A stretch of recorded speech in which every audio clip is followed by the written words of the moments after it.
I would like to tell you a bit about the history of the definition, then about why is it a definition different than others, and why is it called working definition? Why not just definition of anti-Semitism? Why working?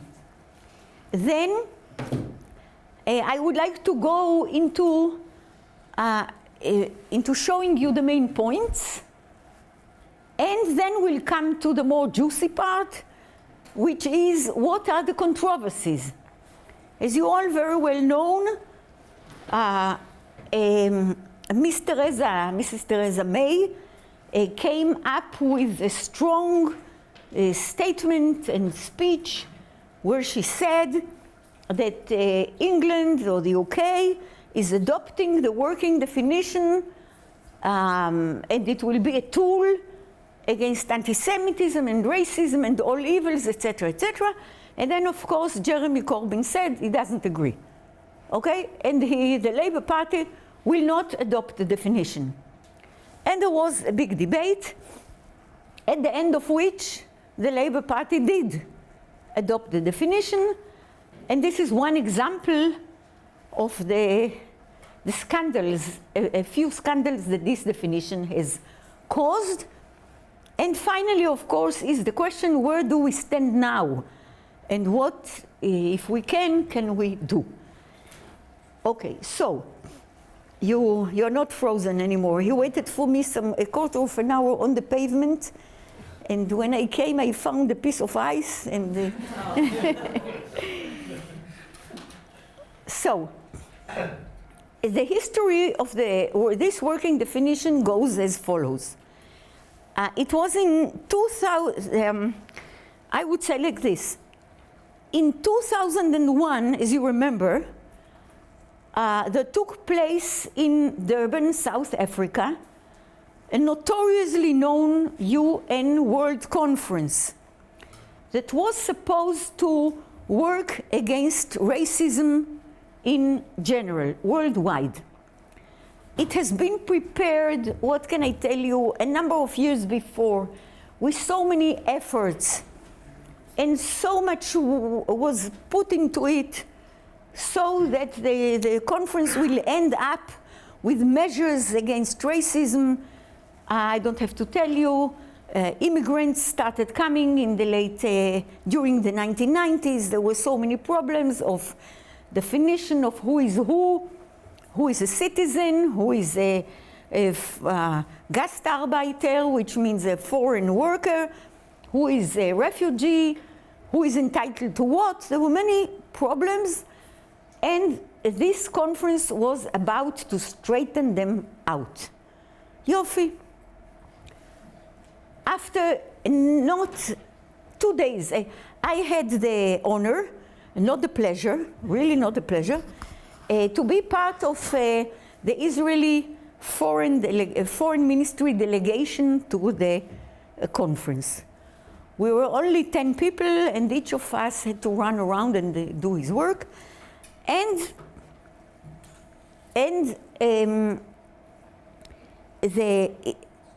I would say 2 days after the conference began, it has turned, instead of dealing with racism, towards which there were so many, as we said, preparations and budgets, etc., etc., it turned into an anti-Jewish and anti-Israel tirade, tirada, as we say in Spanish, and that's it. And I ran to the person in charge, who was then the ambassador.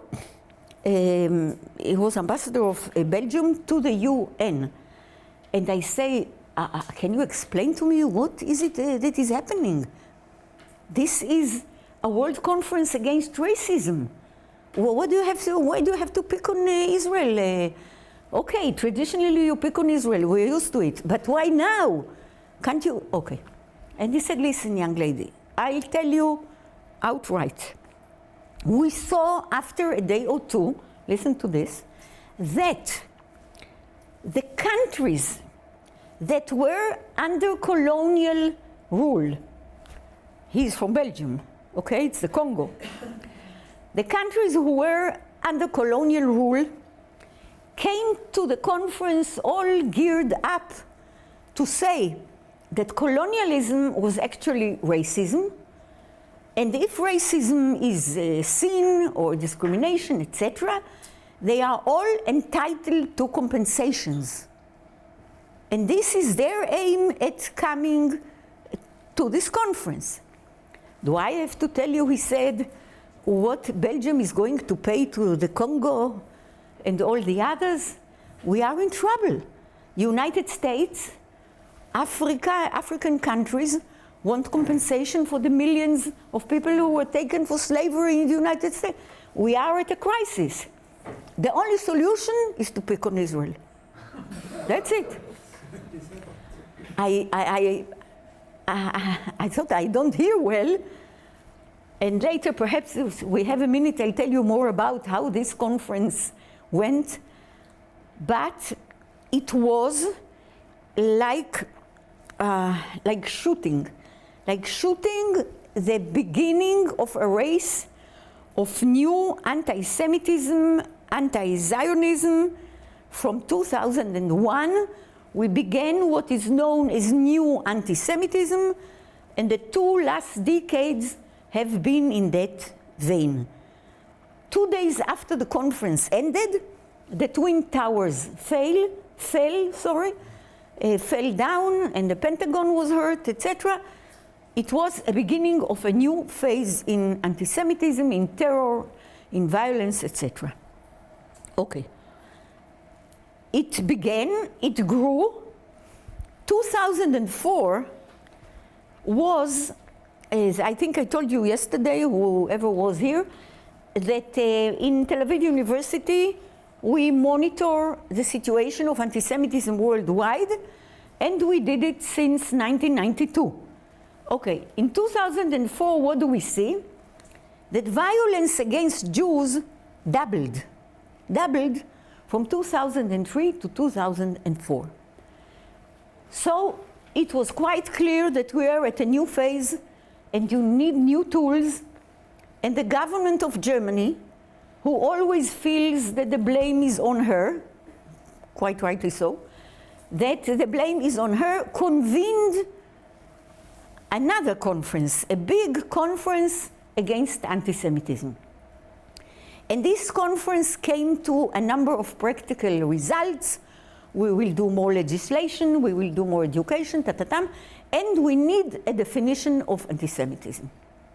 Because violent cases doubled, and because the tendency since Durban was quite clear. So, in along the second half of 2004, there were many deliberations and contacts among experts, Jewish organizations, and in 2005, there was a definition quite close to the one that you will see, not exactly, but quite close to it, and it was adopted in another conference of the OSCE, Organization for Security and Cooperation in Europe, 57 countries, today 57 countries, in Cordova in Spain. This was the first international adoption of the working definition of anti-Semitism. A bit more of history. It goes like this. It was adopted, and please remember the word adopted, and which is significant. And since then, it was put on the website of an agency in Vienna, an EU, European Union agency in Vienna, a monitoring agency that monitored racism, Islamophobia, anti-Semitism, anti-Tsiganism, the whole thing, and they put this definition on their site, translated it into 20 languages, which is good, so that all Europe can read it and put it on the website. Okay, time goes by, the definition works its way into being used in some courts, in police trainings. We will come to that later, what is the use of the definition. Police training, courts, public debates, etc. So it became slowly quite known, a known entity. And in 2013, in the meantime, this agency in Vienna changed its name, but there still was an agency there. And in 2013, one black morning, you open the site, and the definition is gone. It's not there anymore. Was is? So you called upon this monitoring agency in Vienna, and there is a cry and shry, where did our definition go? They answered, they gave a very, I would say, technical and not a good answer. There was a lady reading, she's a UK person, and she said that was a technical problem. We looked again at our website, and whatever papers that we considered a non-paper was taken off. So we asked, what on earth is a non-paper? Yesterday it was a paper. Well, what happened to it? Okay, what do you mean by non-paper? A non-paper is a paper that was the contents of which was not debated, and not formally confirmed. It was never formally confirmed. So we said, but we had a conference in Cordova. The OSCE, it was only adopted. And we took off all, okay, rumors go that it was Muslim pressure to take this working definition off the site because it did not have a definition of Islamophobia. So why a definition against on anti-Semitism and not on Islamophobia? Anyhow, they took it off, and you never give up. You don't want it, never mind, we'll find somewhere else to take it. And there was again working among experts, Jewish organizations, communities, universities, etc. And in 2016, it was May 2016, does it say here? Budapest?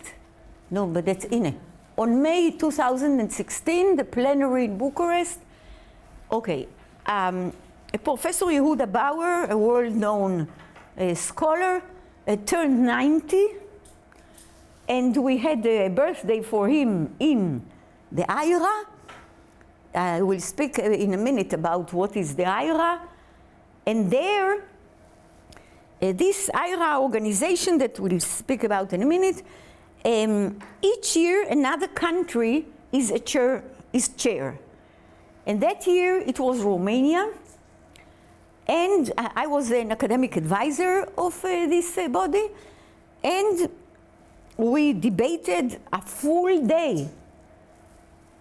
And according to the debates, a team of three, the chairperson, the Romanian chairperson, Ambassador Constantinescu, may he rest in peace, he passed away since then from cancer, a wonderful person, not a Jew, but took it to his heart. A Simon Wiesenthal, representative from New York, and me, we worked at a bit of changes that I will show you. And finally, after a long day, it was approved to adopt it by 31 countries unanimously. And here was a new starting point to the new history of this working definition. Since then, it was adopted by a long line of so that I don't forget anyone. It was first of all adopted, as we said, by 31 countries of the IHRA. IHRA is International Holocaust Remembrance Alliance.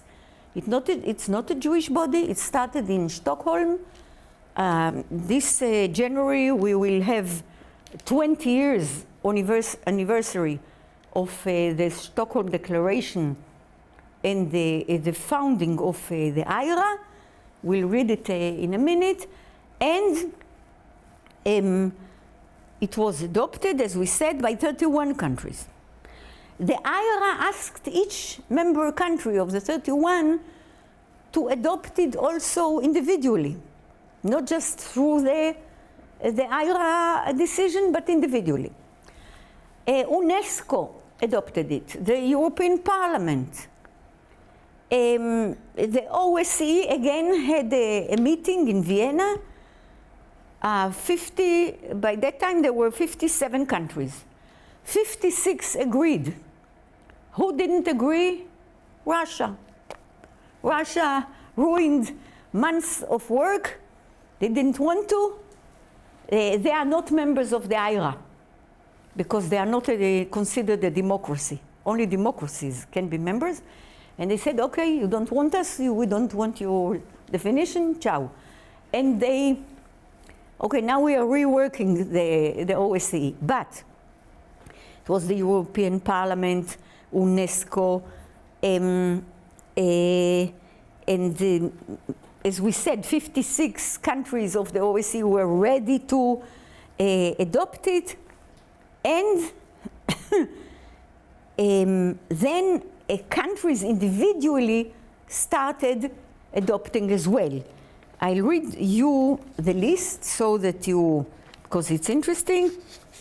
Okay, it goes according to alphabet, not according to the date it was adopted. But today, as of January 2020, it's Austria, Belgium, Bulgaria, Czech Republic, France twice, one adopted by Macron, President Macron, and recently the French Parliament with an emphasis that I will come to, an emphasis on when anti-Zionism is anti-Semitism, okay, which made many people angry. Cyprus, Germany, Hungary, Israel, of course, Lithuania, North Macedonia, if you knew that it exists, Moldova, Romania, Slovakia, United Kingdom, by Theresa May, as we said, Canada, and then not only countries, but a whole host of non-governmental organizations also adopted it. And these, I give you some examples. EVZ is a big fund in Germany, a very large fund that funds research on memory of the Holocaust, anti-Semitism, and other matters. They adopted it. Church of Wales, Church of England, the Bishop of Canterbury came out with a whole speech, a beautiful speech, in favor of adopting the definition. Bavaria, they feel, as I told you, in Germany they always feel guilty, so it's Bavaria adopted it separately, and they came to us, to Tel Aviv, to the Cantor Center, very proud to tell us that now it is recommended to adopt it in all schools of Bavaria and all universities and institutes, etc., etc. So it is catching on. I will come back, as we say at the end, to the question of where does it stand today, because as you know, President Trump gave a declaration. Where does it stand now? What happened during the last 2 months? Every month something is happening. Okay, so you have the history and more or less the notion that it is catching around.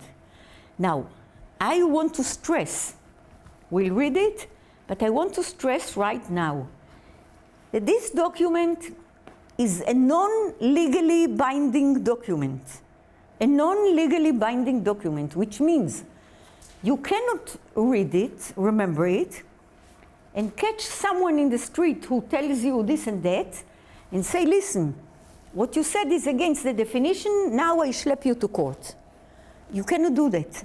What you can do is know that there is a definition, and if the law in the country where it happened punishes on racism, on incitement, on Holocaust denial, there are very few laws. Unfortunately, there are some 18 laws that include anti-Semitism, most of them under racism, and 25 altogether against Holocaust denial.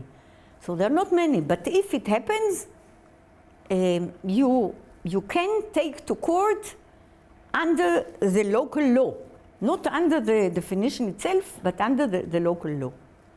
So it's not binding, and if you ask my honest opinion, I think it's very good that it is not legally binding, because otherwise what does it mean? That say whatever you say about Jews, you will be taken to court. It's too much. It will cause a lot of resentment. Why not against other people to be taken to court? Or other minorities? I think that's the power of the definition, to not to be legally binding and not to be formally confirmed, but adopted as a guidance, a recommendation, etc. Okay? Now, that was the first part. What's the history, and what's the situation now, except for the last 2 months, as we said, and that it is a non-legally binding document. Now we said that we will have a second part asking, why is it called working definition?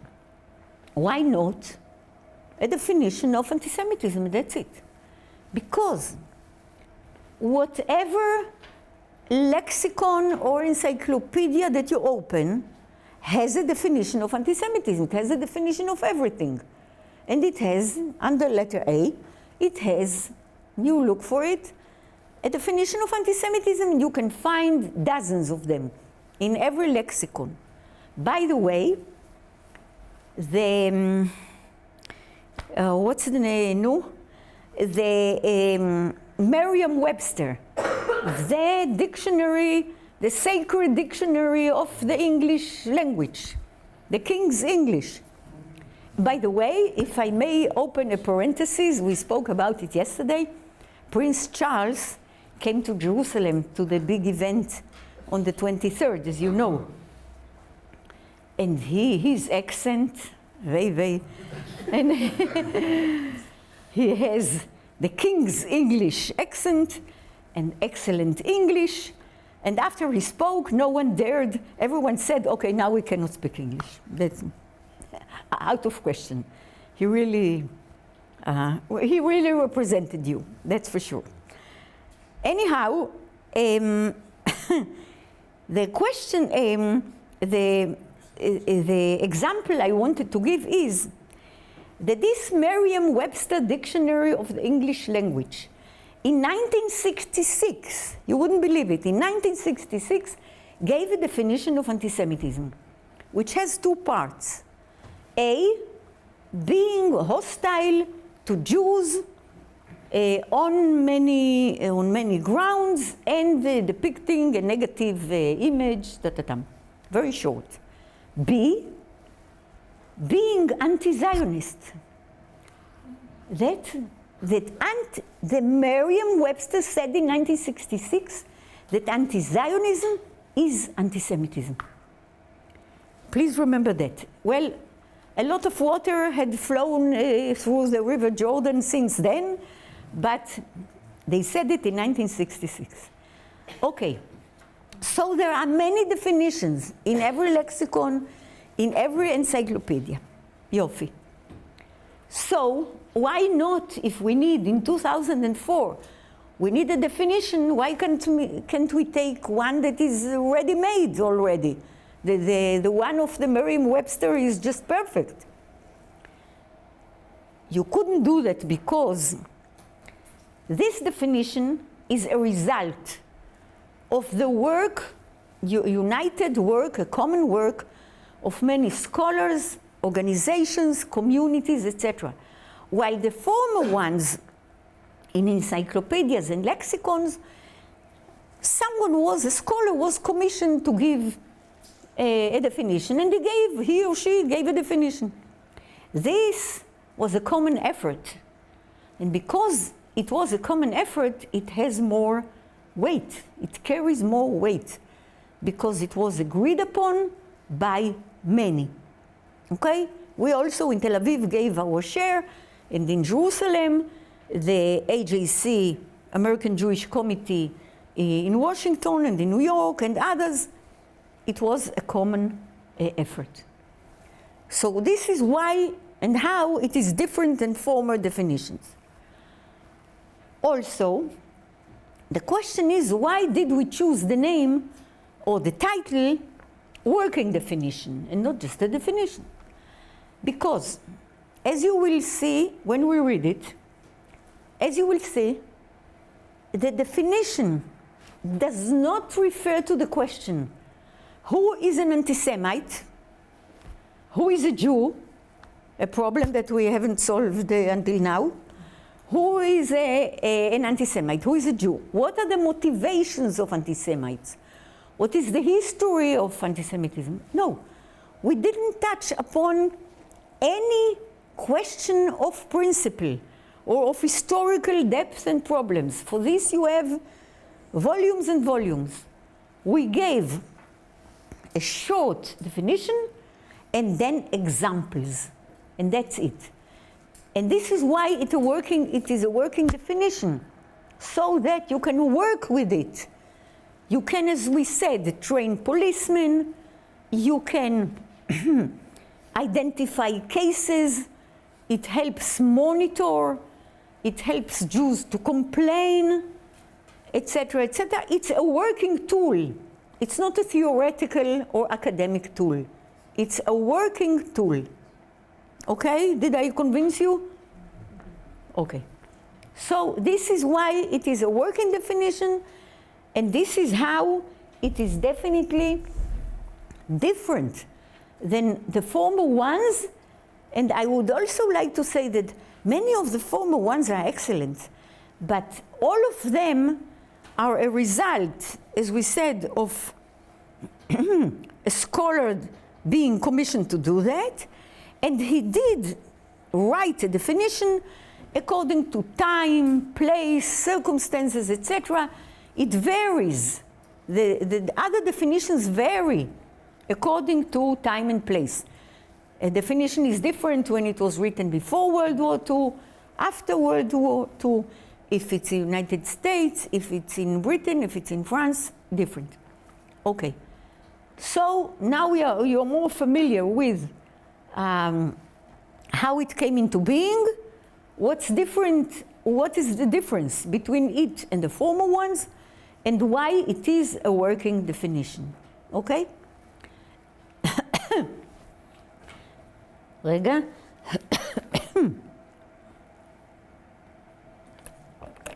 The weather is not too good for Mediterranean birds. And now we will read the definition, and thereby we will see what are the problems around it. Why did problems and scandals arise around it? And as we said, what's the situation today? Okay, so this is the text as it was accepted. You have it also in front of you on a page. As it was accepted as we said, in May 2016 in Bucharest, Romania, when Bucharest was the chair of the IRA. The IRA, International Holocaust Remembrance Alliance, a body, as we said, founded 20 years ago by the Prime Minister of Sweden, a non-Jewish one. He took his So he tells every time it is being referred to, he took his son, or he accompanied his son in his class tour to Germany, sent by or organized by a high school in Sweden, and he was shocked to find out that youngsters in Sweden know close to zero about World War II, certainly about the Holocaust, and he decided to do something about it. You know that there was a survey in England too. I think it was some 3 years ago. Who was Churchill? What happened, Normandy, etc. I'll tell you later what the results were. And he decided to do something about it, and he founded the IRA that grew 10 countries. Today, there are 33 countries members, and its task is to oblige the countries that are members. Each country puts some money on the table, and it is being used for remembrance events, for education, for teaching, mainly teaching teachers, for opening archives, to make work around the memory and the education after the Holocaust, to make it more possible. Okay, so that's the IRA, and that's the definition that is called today the IRA definition. It's not the IRA. It started in 2005, as you remember, but no one remembers it. Okay. In the spirit of the Stockholm Declaration that states, that's a sentence from the Stockholm Declaration that is regarded by the IRA as a founding document. With humanity still scarred by anti-Semitism and xenophobia, the international community shares a solemn responsibility. The international community shares a solemn responsibility to fight those evils. The Committee on Anti-Semitism, in the spirit, the Committee on Anti-Semitism and Holocaust Denial called the IRA plenary in Budapest. It was before Bucharest, 2015, to adopt the following working definition of anti-Semitism. Now, on May 26, 2016, the plenary in Bucharest decided to adopt the following non-legally binding, as we said, non-legally binding, working definition of anti-Semitism. Now, this team of three, the person from the Wiesenthal and Constantinescu and me, we couldn't and didn't want to touch the original definition. It was such an effort to put it up. Now who authorized us to change, to make changes? No one authorized us. We wanted to keep it, but what we did is we put the basic definition in a box. And so some of the countries adopt just the box, okay? And they don't adopt the examples. And thereby, they don't get into the question, they don't fall into the question when anti-Zionism is anti-Semitism. They just adopt this. It's of course not enough, but it is a kind of solution, and some countries did it. So, adopt the following non-legally binding Anti-Semitism, please listen to this. Anti-Semitism is a certain perception of Jews which may be expressed as hatred toward Jews, rhetorical and physical manifestations, which means both physical and verbal, visual, violent and non-violent.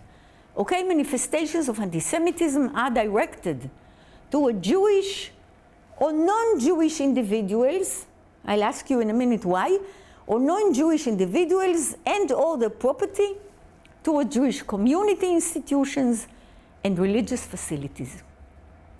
Okay, why against Jews, towards Jews, Jewish, and non-Jewish individuals? It's a definition of anti-Semitism. Why did we put here why was it put here non-Jewish? Ah. Well, sometimes non-Jews are attacked as Jews or are called anti-Semitic or by anti-Semitic labels, even though they're not Jewish. I mean, there were cases like that in Germany, for example, that I remember where that was the case. Yeah, exactly. Because an anti-Semitic manifestation is defined as anti-Semitic when the motivation is anti-Semitic.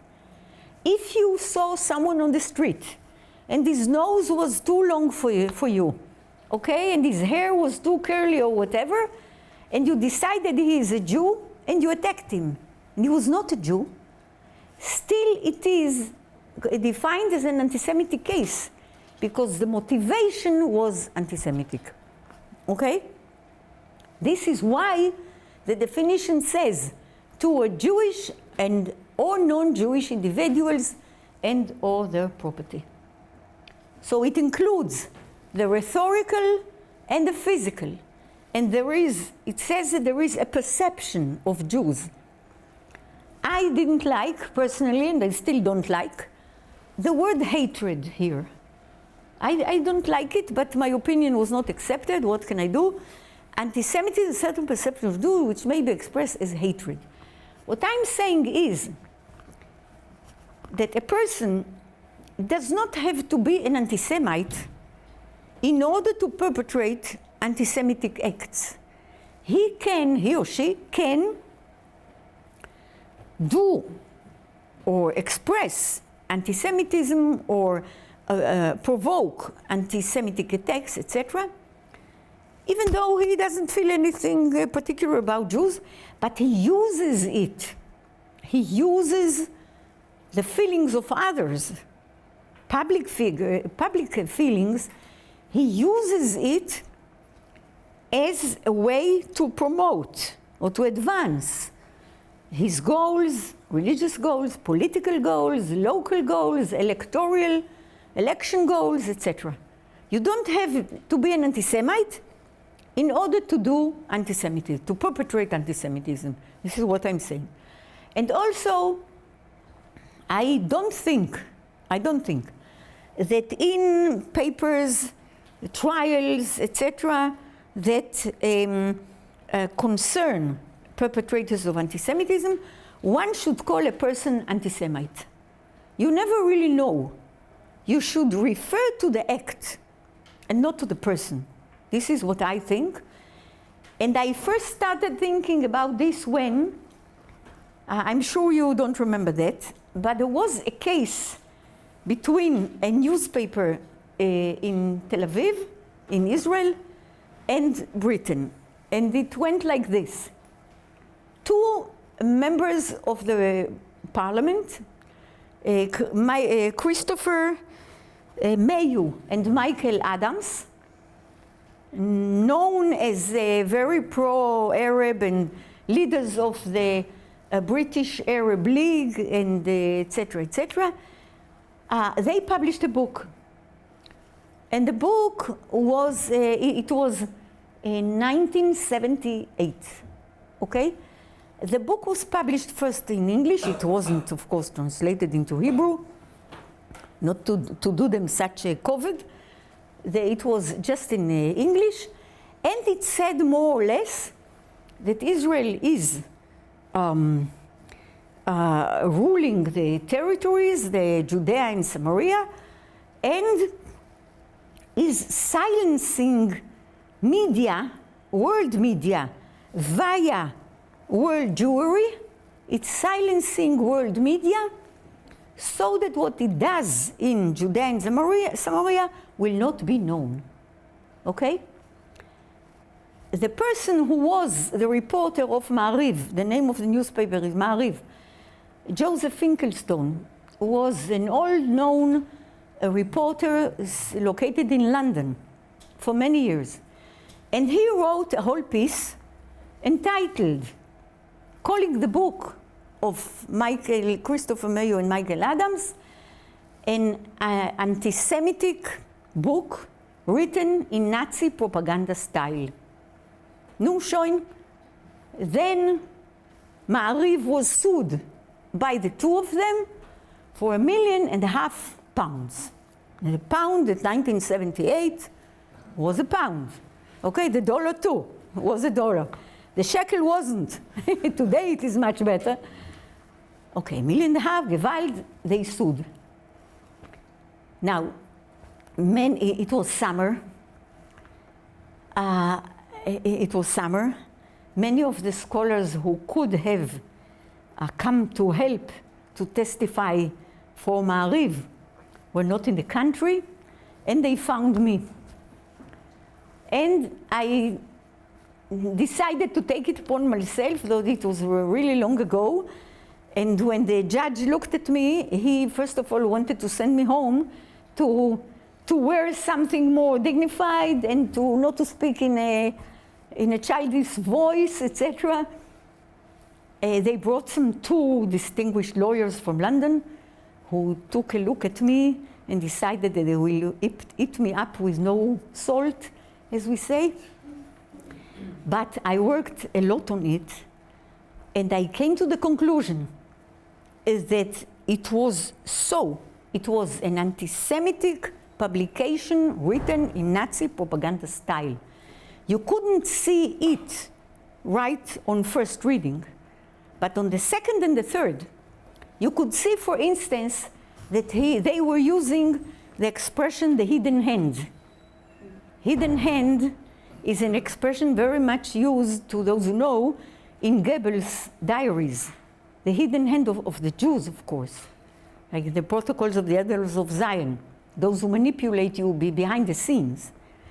And other many expressions, and if you took the words, adjectives scattered in the book against Jews, and you put them on one line, it's exactly identical to a line in the beginning of Hitler's Mein Kampf.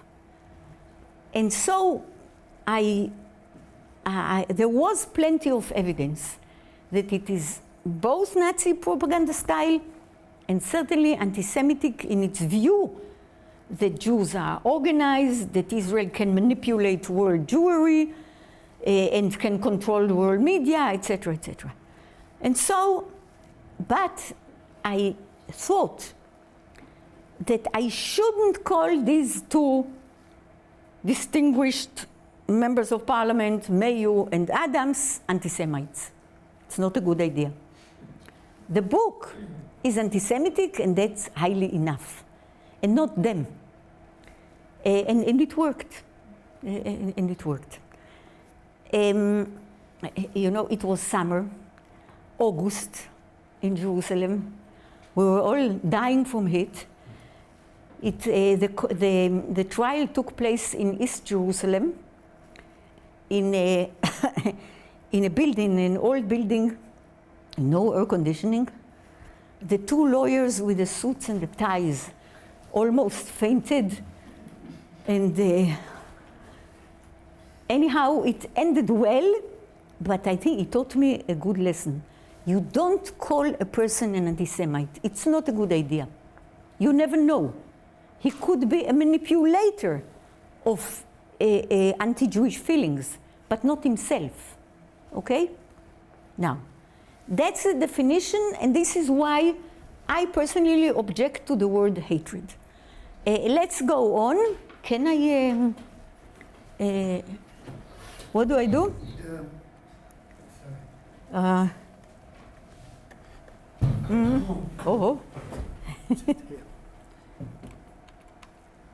No. Well, never mind, חבר'ה, because you have it in hand. It's here. It's here? Look. רגע. Okay, יופי. To guide IRA in its work, the following examples may serve as illustrations.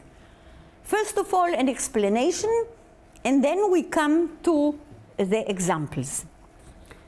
To guide IRA in its work, וכולי, manifestations might include the targeting of the state on Israel, conceived as a Jewish collectivity.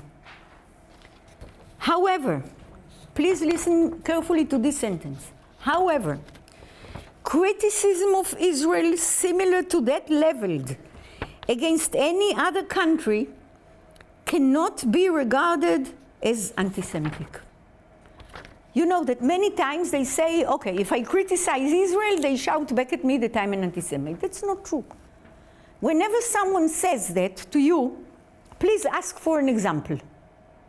Ask for an example when fair criticism that is similar to that leveled against any other country was called anti-Semitism. You wouldn't find these examples. When there is fair criticism, we, the citizens of Israel, are busy criticizing the government from morning to night. Okay? Well, what's new about it? And not against a specific government, against all government.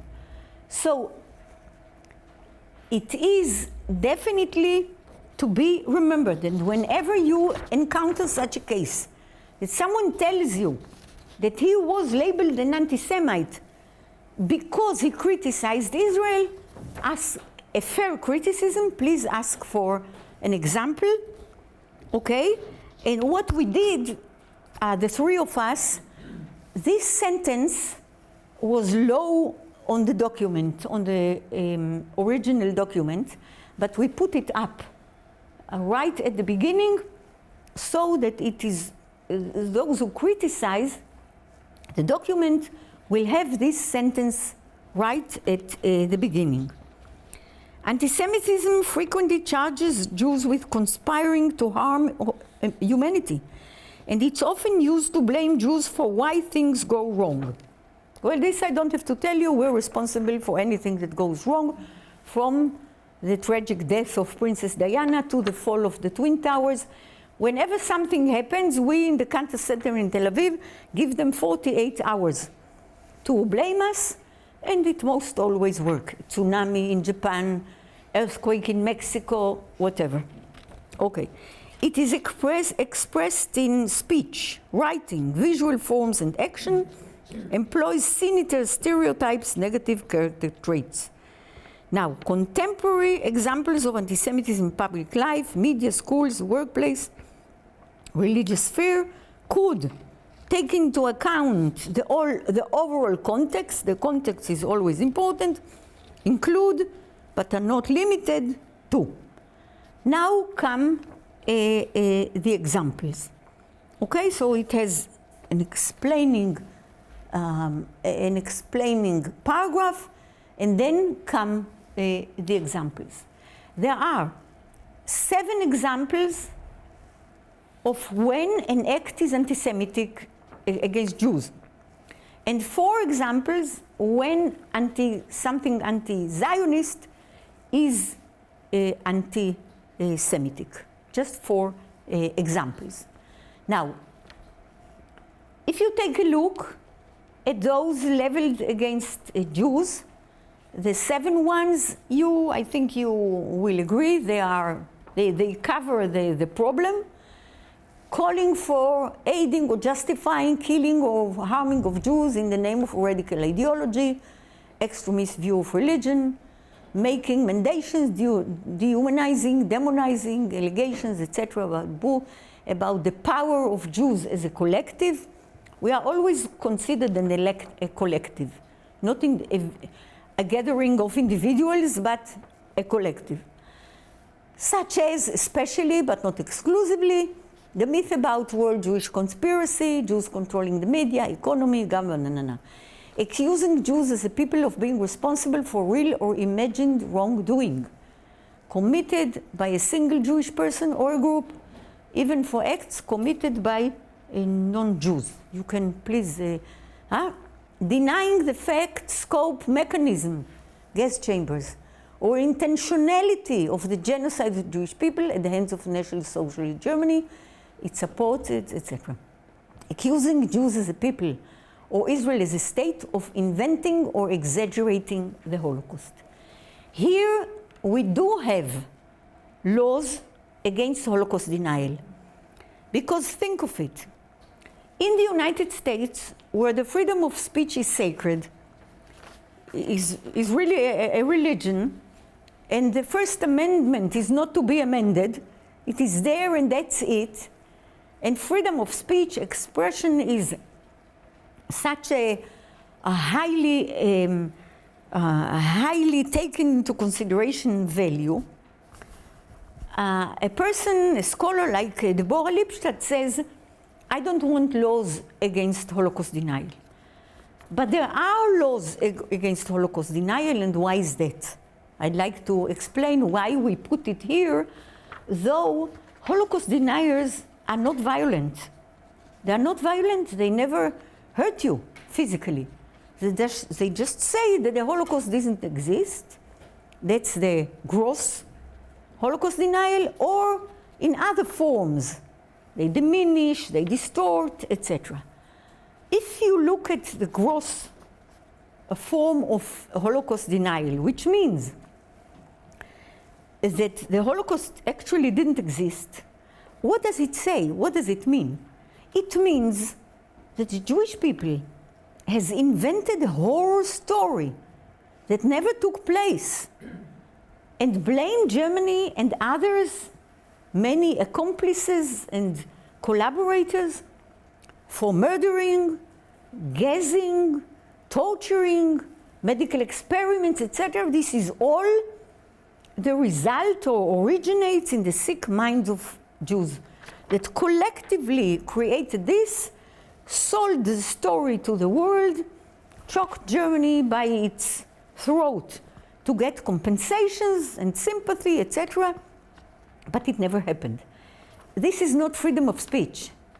This is outright incitement, because what you are saying about a full collective of people is that they are liars and that they invented this and they are blackmailing according to this or on the basis of this story.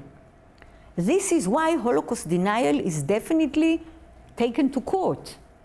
And in most cases, I don't know of any case that did not succeed, that the judges say, okay, it's a lie, it's an incitement, and it is punished by law. You can get in Germany 3 years in prison, and so in Austria and in other countries. Okay? So this is definitely anti-Semitism in the sense that it defames the Jewish people and blames it for inventing something so terrible that as if it never happened. Of inventing or exaggerating the Holocaust. Accusing, okay, about this I'm really not totally sure, I don't know what your opinion is. Accusing Jewish citizens of being more loyal to Israel or to the alleged priorities of Jews worldwide, putting the priorities of your own community, okay, first, then to the interests of their own nations. I'm not sure that saying about Jewish citizens that they are more loyal to Israel than to the country, or that they are more loyal to their communities than to their country, that this is anti-Semitism, because sometimes it is so. You have many cases when this is so. When Jews express support to Israel or want their communities to have more than the country is entitled to give them, or blame, etc. I'm not sure this is anti-Semitic to say so, because it does happen. And anti-Semitism is about what is not happening. Anti-Semitism, if you ask me for another definition, anti-Semitism is the discrepancy between what a Jew or Jews really are and the imagination of the anti-Semite. That's anti-Semitism. Okay? I think so. Okay. Denying, now we come to the 4 ones. Yeah, definitely. Denying the Jewish people, Yes. Now we come to the 4 examples that are the problematic ones for many countries or institutions. Jeremy Corbyn said he wouldn't adopt it. He wouldn't adopt the working definition because of these 4 points. What he got as an answer was that exactly these 4 points show that he is an anti-Semite, and that And this is why he doesn't want them. Okay. And it says the following: denying the Jewish people the right to self-determination by claiming that the existence of the state of Israel is a racist endeavor. It's correctly spelled, isn't it? Endeavor. Yeah, I don't know why the ignorant computer read something. American. Okay. Endeavor. Anyhow, denying the Jewish people the right to self-determination means being more or less against the Zionist movement, because the Zionist movement is our national movement, and what it wanted is self-determination. The Jews are so and so, we are entitled to a state like anyone else, like any other country, and when is it anti-Semitic? When you deny the right of Jews to self-determination by claiming that the existence of the state of Israel, of a state of Israel, is a racist endeavor. When you claim that we are a racist country, then we have no, as if, right to exist, and this is why and thereby you can claim that its self-determination is no good and no valid because it's racist, it's not really democratic or whatever, and then it is, the definition says, it's anti-Semitic to say so. Okay, please keep it in mind when you would like to fire some questions. Now, applying double standards by requiring of it a behavior not expected or demanded by any other democratic nation. Okay? When you come to Israel with demands and demands and demands, as you know, in the United Nations, out of generally some 50, 60 resolutions, 58 are against Israel, and 2 are one against China, if they dare, and another one against Libya. Okay? But generally, Israel is denounced by the United Nations as a matter of habit already. Okay. Using the symbols of images associated with classic anti-Semitism, claims of Jews killing Jesus, or blood libel to characterize Israel or Israelis. Now, here I'd like to give you an example. What does it mean using symbols? Of course, if you use these symbols that are certainly anti-Semitic and you apply them to Israelis or to Israel, that's definitely anti-Semitism. I'd like to give you an example. I'm sure you all remember the case of the Marmara. This little ship that was on its way to the Gaza Strip. I think it's already some 10 years ago. Information said, that intelligence said that this is not an innocent ship really coming to help the people in Gaza with the medicaments and the merchandise and food, etc. It was a tiny ship, or what could it do? How much could it carry? But that it is carrying weapons and not innocent intentions. Okay. It was decided by Israeli authorities that the Navy will surround the ship and go on it and take control over the ship, which they did. There was a battle. 7 Turkish people were killed. It was a whole world scandal. And the relations between us and Turkey deteriorated, and it was a whole mess. Okay, if you ask Israeli citizens, that was not a good idea at all to go on the ship. You can surround the ship and force it to the port of Ashdod, and then do what you like. You didn't have to do it at sea. There was a lot of criticism, which almost everyone shared, got us into a whole scandal. But my point is the following.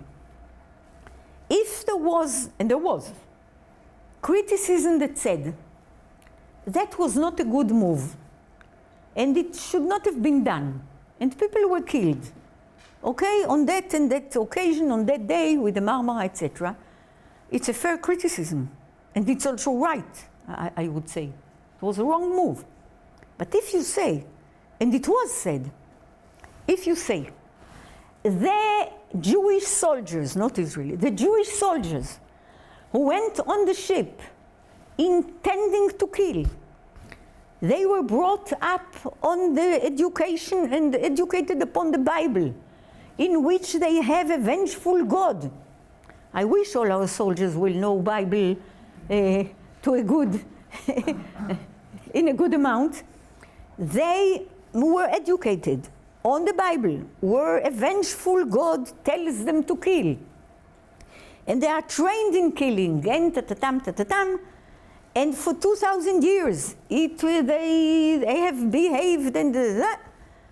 This is anti-Semitic because it uses tones and expressions, etc., that are definitely not fair criticism, that attribute character traits from long before to today.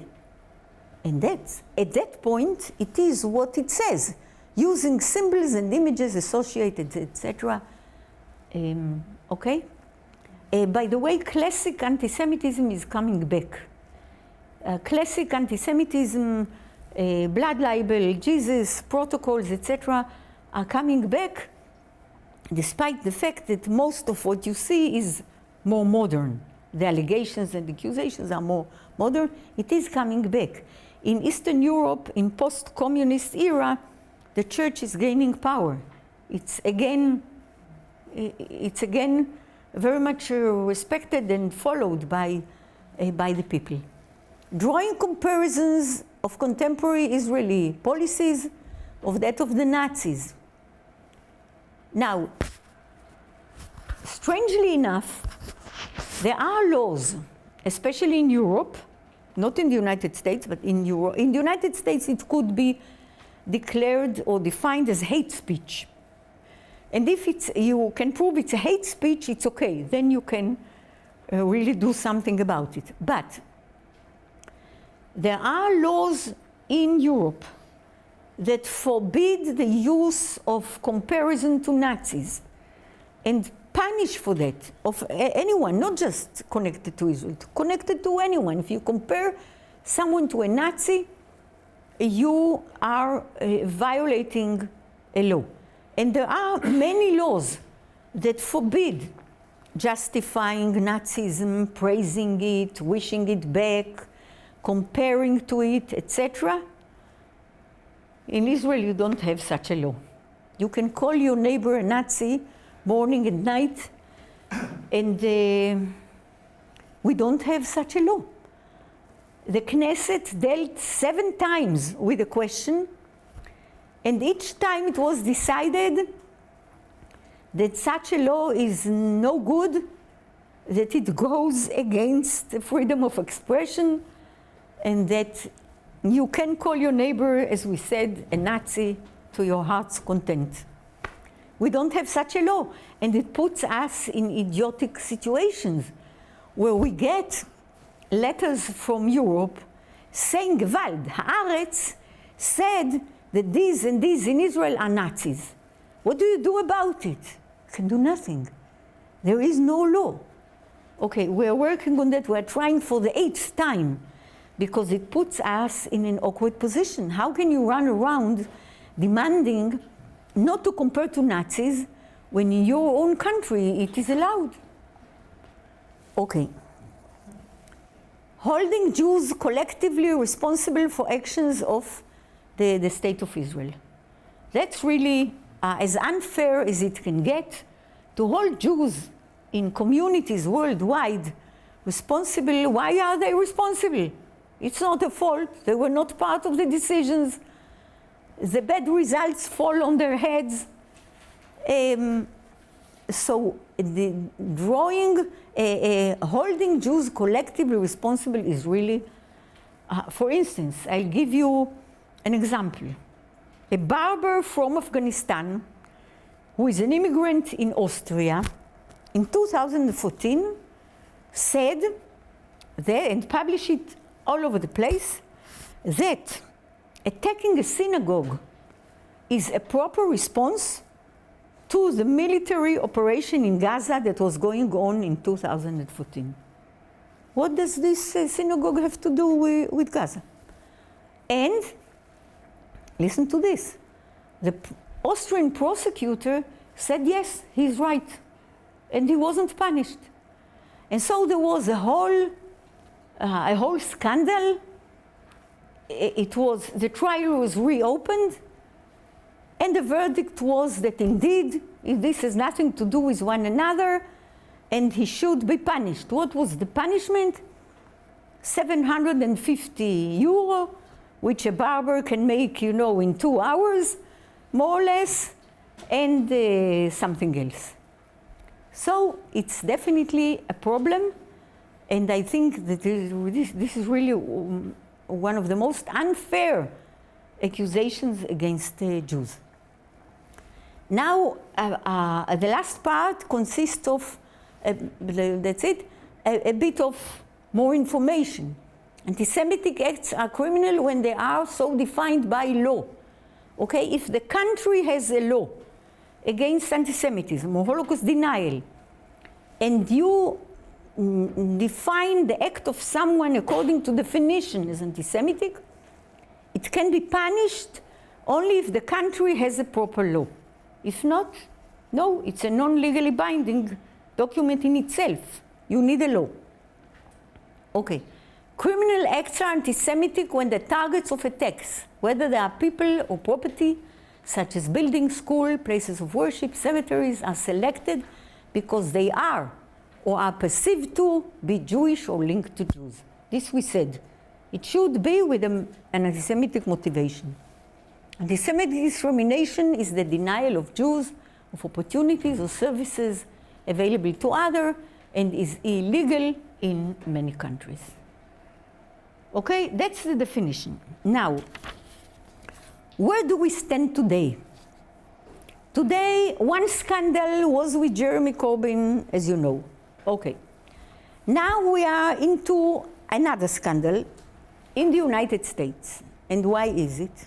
Because there are many attacks, mainly verbal, but very humiliating and harassment against Jewish students in American colleges and universities. And there was an attempt by the Ministry of Education to try to adopt the definition as a tool to improve the situation of Jewish students. So there are one or two big universities in the United States that did adopt it. There are universities where the situation is good, such as Indiana University, for instance. Others are notoriously known to be anti their students, especially if the students are pro-Israelis, such as Columbia University, for instance.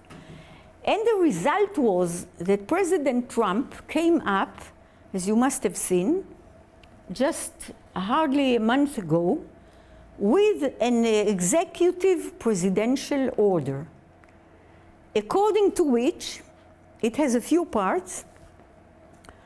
One adopts this definition, not exactly this one. The State Department adopted the definition, changed it a bit, and it is being used now for, I would say, for 10 years in the United States. There is a State Department working definition of anti-Semitism, which is really a basic, important and basic. Now, what did Trump say?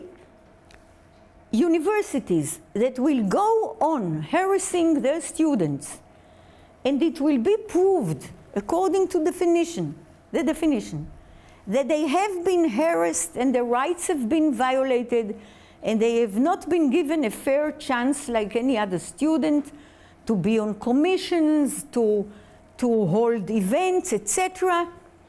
The budget, you know, he's a businessman. He goes right to your pocket. And he said, the budget of these universities will be cut. Not taken off totally, of course, but cut.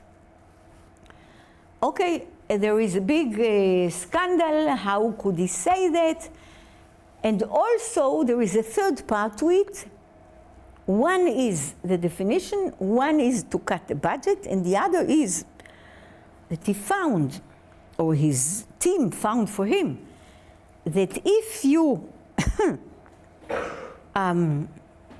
if you can define a minority according to some 6 article in the civil law as a minority, you can protect this minority according to this civil law. And the whole scandal started in the United States because the Jews said, are we a minority? Do we need, who is President Trump coming to define our nationality? We're American citizens. What a minority? What is he talking about? If I support Israel, then I am and they started a whole mess and the whole very emotional refusal to accept what he suggested or what he ordered, up to the point that people said, okay, we'll wear a yellow star so that everyone knows in the United States that we are a minority. And okay, right now it stands where it stands because it wasn't yet implemented. There is so much opposition to this 6th article in the civil law, but the threat to cut off budgets of universities that harass Jewish students is there. Another point that we stand by today is, of course, less scandalous, and this is that on the second half, you know that the European Union, every half a year, there is one other country is the president. The second half of 2018, Austria was the president. And the Chancellor Kurz made it a point to work very hard against anti-Semitism so that you could see that he is not a partner to his right-wing party partners.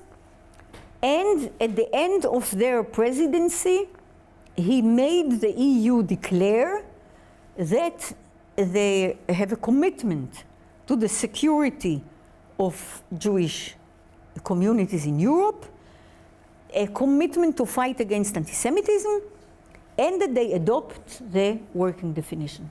So the European Union, 28 countries, adopted the definition formally.